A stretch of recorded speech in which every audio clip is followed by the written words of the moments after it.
है सूक्ष्म शिक्षण। सूक्ष्म शिक्षण जिसे अंग्रेजी में माइक्रो टीचिंग भी कहते हैं, माइक्रो टीचिंग।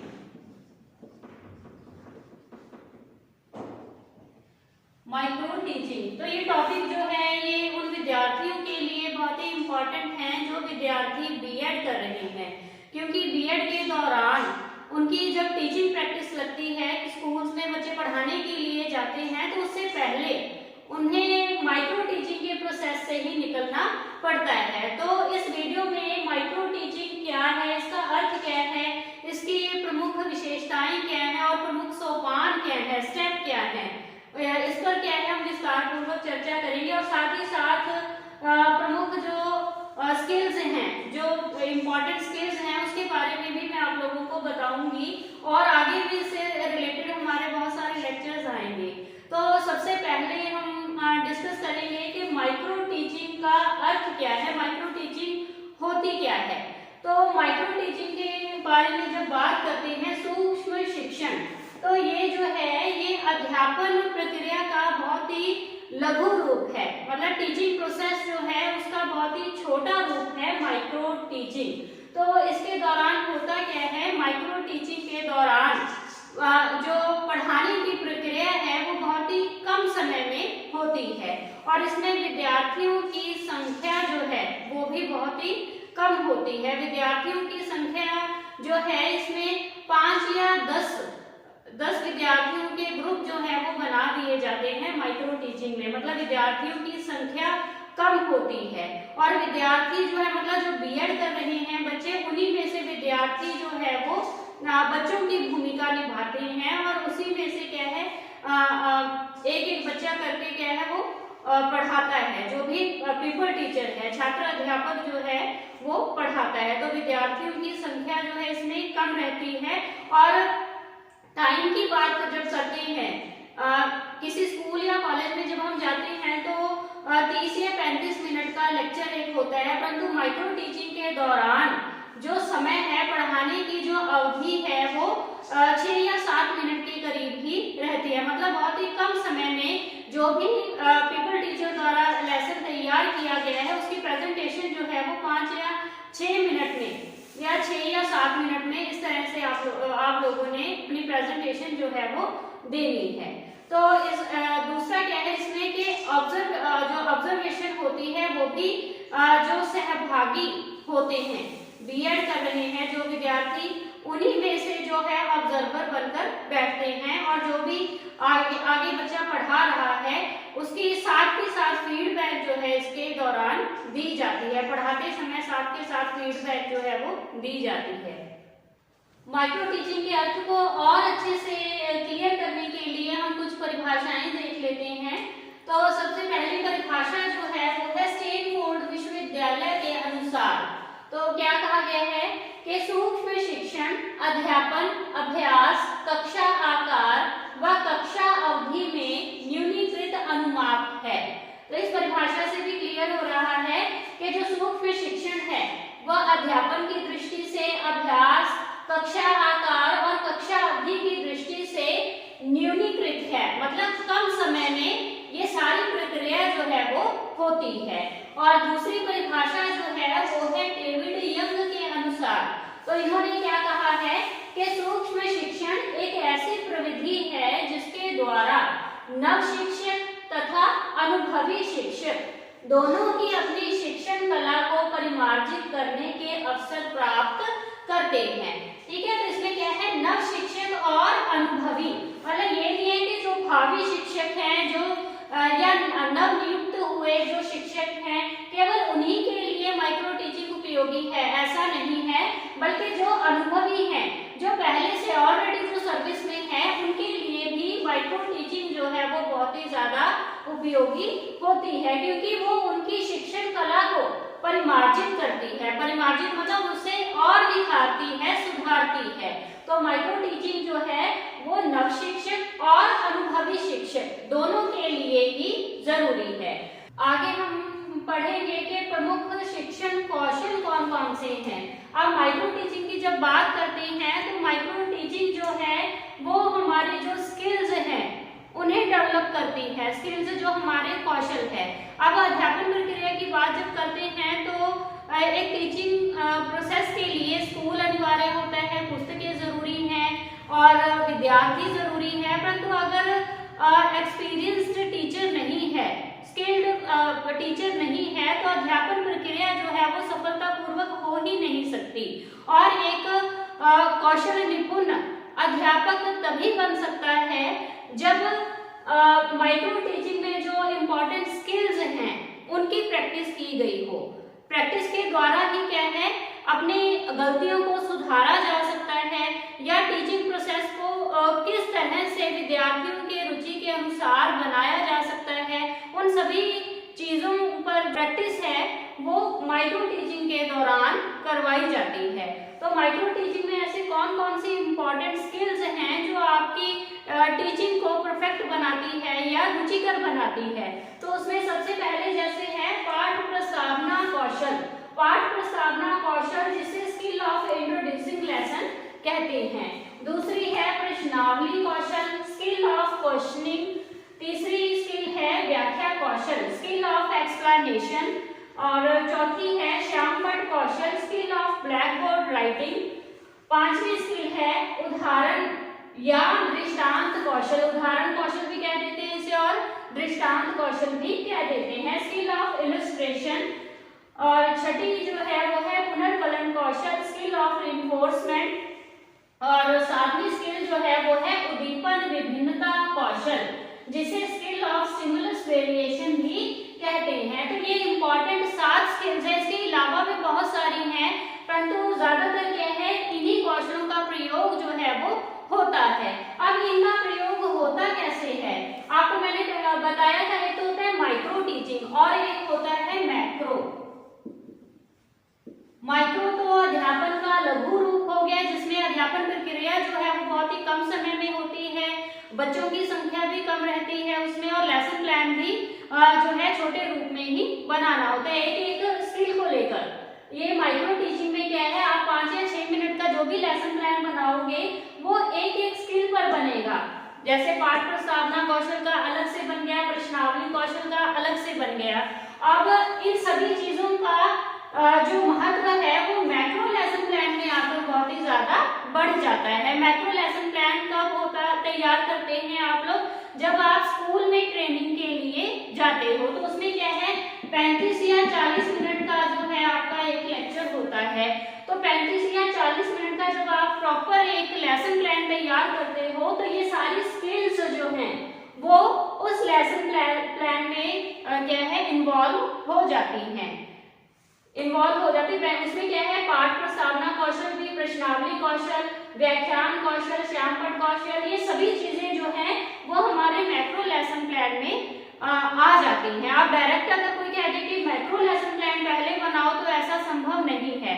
तो ये सभी कौशल जो है ये भागों में विभाजित करके एक जो नया बनने वाला टीचर है जो जिसने पहले कभी भी अध्यापन प्रक्रिया में कोई काम नहीं किया है, अध्यापन के क्षेत्र में कोई काम नहीं किया है, तो इन स्किल्स को क्या है डिवाइड कर उन्हें पढ़ाना सिखाया जाता है, जिसका प्रयोग आगे चलकर वो मैक्रो लेसन प्लान में करता है। तो ये संक्षिप्त में आपको ये जानकारी दी है। आगे हम डिटेल में ये एक एक स्किल्स पर मैं आप लोगों को जो है लेसन प्लान बनाकर भी दिखाऊंगी कि किस तरह से आपने लेसन प्लान बनाना है।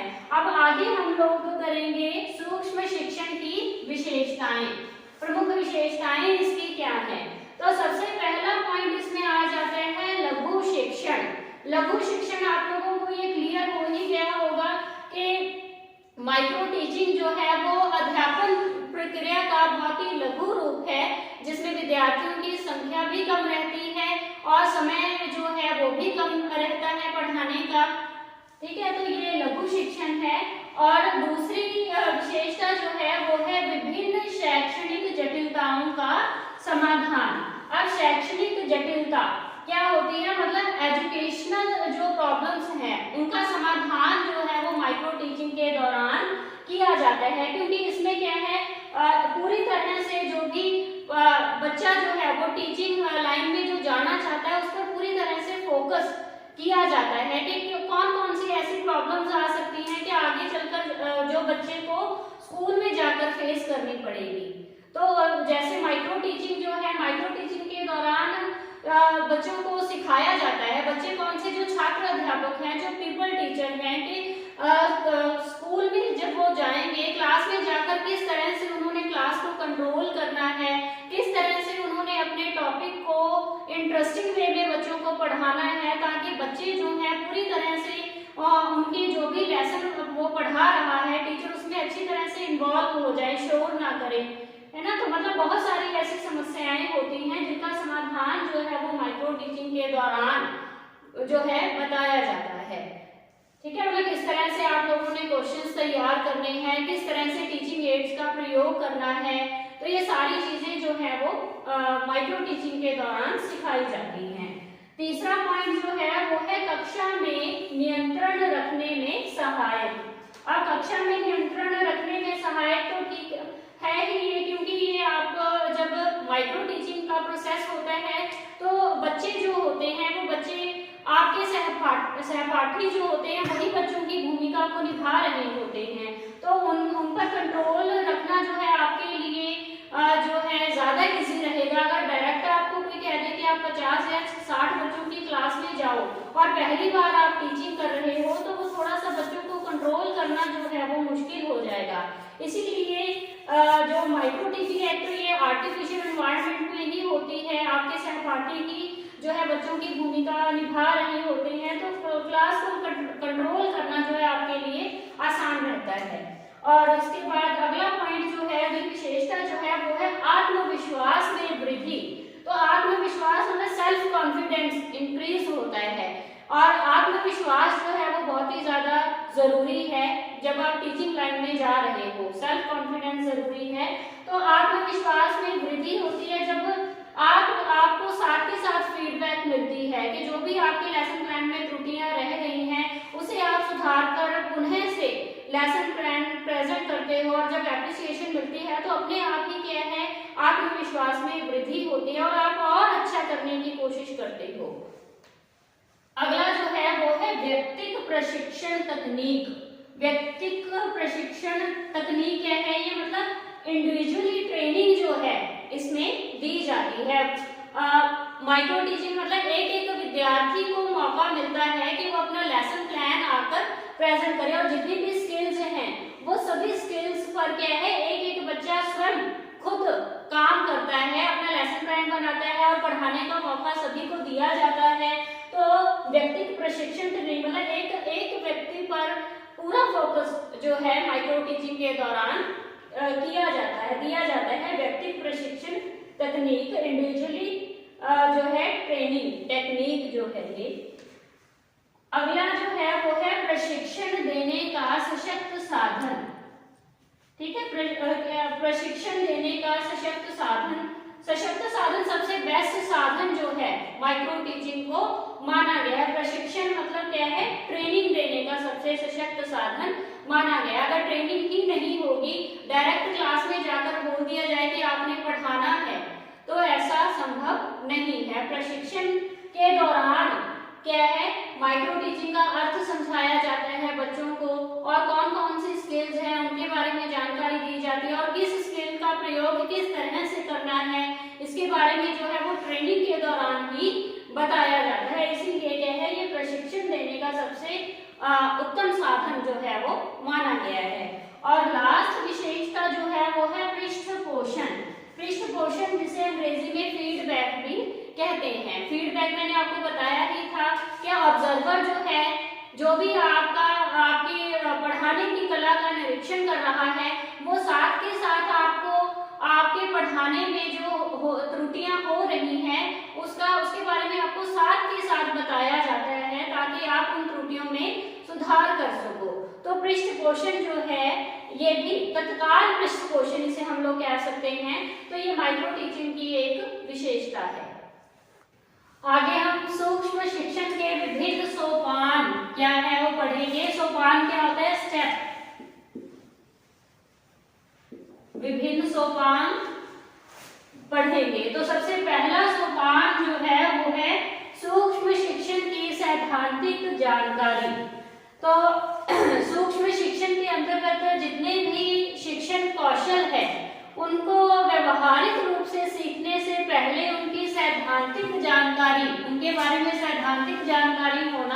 बहुत ही ज्यादा जरूरी है। सैद्धांतिक जानकारी के अंतर्गत क्या है कि सूक्ष्म शिक्षण का अर्थ क्या है, इसका महत्व या इसकी उपयोगिता क्या है, इसकी कार्य पद्धति क्या है, पहले विशेष रूप से इन सबके बारे में जानकारी होना जरूरी है। पहले सैद्धांतिक रूप से, उसके बाद व्यवहारिक रूप से जानकारी होना। अगला स्टेप जो है वो है शिक्षण कौशलों से अवगत करवाना। ठीक है, सैद्धांतिक जानकारी के बाद क्या है, जितने भी शिक्षण कौशल हैं, टीचिंग स्किल्स जितनी भी हैं, उनके बारे में विद्यार्थियों को पूर्ण रूप से जानकारी देनी। सेकंड स्टेप है ये। तीसरा स्टेप है शिक्षक द्वारा आदर्श पाठ का प्रस्तुतिकरण।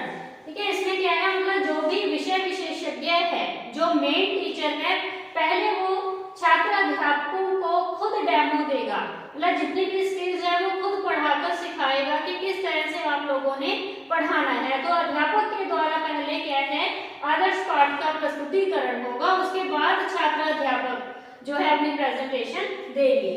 चौथा पॉइंट जो है वो है भावी शिक्षकों द्वारा सूक्ष्म पाठ योजना तैयार करना। नेक्स्ट स्टेप जो है वो पीपल टीचर जो है वो एक लिखित रूप में क्या है, पाठ योजना तैयार करेंगे। पांचवा स्टेप है उचित वातावरण का आयोजन। ये बहुत ही इम्पोर्टेंट है, क्योंकि जिस माहौल में आप लोगों ने पढ़ाना है, पहले वो पूर्ण रूप से तैयार होना चाहिए। तो उसके लिए एनसीईआरटी द्वारा क्या है, ये 5 मेन पॉइंट्स जो हैं वो निर्धारित किए गए हैं। सबसे पहला पॉइंट क्या है कि छात्रों की संख्या 5 से 10 तक होनी चाहिए। ये मैंने आपको पहले भी क्लियर कर दिया था कि जो भी बच्चे हैं वो उनकी संख्या जो है वो 5 या 10 से अधिक नहीं होनी चाहिए, इतनी ही संख्या हो। दूसरा है इसमें पढ़ाने वाला जो है वो सहपाठी भावी शिक्षक ही होगा। तीसरा है पर्यवेक्षणकर्ता जो है, मतलब जो भी ऑब्जर्व कर रहा है वो या तो प्राध्यापक होगा या भावी शिक्षक होगा। भावी शिक्षक मतलब जो टीचर बनने वाला है। चौथा जो है वो है सूक्ष्म पाठ की अवधि। अवधि कितनी होगी, 6 मिनट। पांचवा है सूक्ष्म शिक्षण चक्र की अवधि, मतलब जितना भी ये टीचिंग प्रोसेस चलेगा, माइक्रो टीचिंग का जितना भी प्रोसेस चलेगा, उस सभी को मिलाकर क्या है 36 मिनट होने चाहिए। वो किस तरह से हो, मैं इस चक्र के माध्यम से आप लोगों को समझाऊंगी। कि सबसे पहले क्या है योजना। तो योजना के लिए कोई भी समय निर्धारित नहीं होता, क्योंकि जब लेसन प्लान बच्चा पहली बार तैयार कर रहा है तो वो कितना भी समय ले सकता है। ठीक है, योजना उसने जब अपना लेसन प्लान तैयार कर लिया है तो उसके बाद वो शिक्षण करेगा। शिक्षण मतलब टीचिंग करेगा, तो उसके लिए उसे 6 मिनट मिलेंगे। उसके बाद क्या है प्रतिपुष्टि। प्रतिपुष्टि मतलब जब फीडबैक होगी तो उसके लिए भी 6 मिनट होंगे। ठीक है, इसके बाद क्या है, यहाँ तक ये स्टेप खत्म हो गए। उसके बाद पुनः योजना करेगा लेसन प्लान की, मतलब प्रतिपुष्टि जो भी फीडबैक मिली है, जो गलतियां जो रह गई हैं उसमें सुधार के लिए जो छात्र अध्यापक है वो पुनः योजना करेगा लेसन प्लान के लिए, और यहाँ पर उसे 12 मिनट मिलेंगे। ठीक है, उसके बाद पुनः शिक्षण, फिर से जो गलतियां रह गई थी उसकी योजना हो गई, लेसन प्लान दोबारा से बना लिया, फिर पुनः शिक्षण दोबारा से टीच करेगा वो, इसके लिए भी 6 मिनट। ठीक है, और उसके बाद पुनः प्रतिपुष्टि फिर से फीडबैक होगी तो इसके लिए भी 6 मिनट। तो ये सभी टोटल कितना हो गया है 36 मिनट। ठीक है, 36 मिनट का ये जो शिक्षण चक्र है इसकी अवधि जो है वो 36 मिनट तक रखी गई है एनसीईआरटी द्वारा। ठीक है, तो अगला पॉइंट जो इसमें आ जाता है, अगला सोपान जो है वो है छात्र अध्यापक द्वारा पाठ का प्रस्तुतिकरण करना। ठीक है, दोबारा से वो क्या करता है, पाठ को प्रेजेंट करता है और तत्काल प्रतिपुष्टि प्रदान करना। फिर क्या है तत्काल मतलब इमीडिएटली, जब भी लेसन प्लान बच्चे ने प्रेजेंट किया उसके बाद ही जो ऑब्जर्वर है उसकी गलतियां जो है साथ के साथ उसे बताई जाएंगी। 8वां जो है वो है पुनः योजना सत्र। ठीक है, ये आपको मैंने उसमें बता ही दिया था, मतलब उसी के अकॉर्डिंग ये सारा जो है स्टेप्स आगे चलेंगे। इसके बाद छात्र अध्यापक द्वारा पुनः शिक्षण सत्र चलेगा, फिर पुनः जो है प्रतिपुष्टि सत्र चलेगा। तो इस तरह से ये पूरे सोपान जो है वो सूक्ष्म शिक्षण के लिए अनिवार्य है। तो आज के इस लेक्चर में हम इतना ही पढ़ेंगे। आगे इसी से संबंधित और भी वीडियोस मैं आप लोगों के लिए लेकर आऊंगी और आप कमेंट कर जरूर बताइएगा कि आपको ये वीडियो कैसी लगी, और साथ के साथ वीडियो को लाइक कीजिए और चैनल को सब्सक्राइब कीजिए।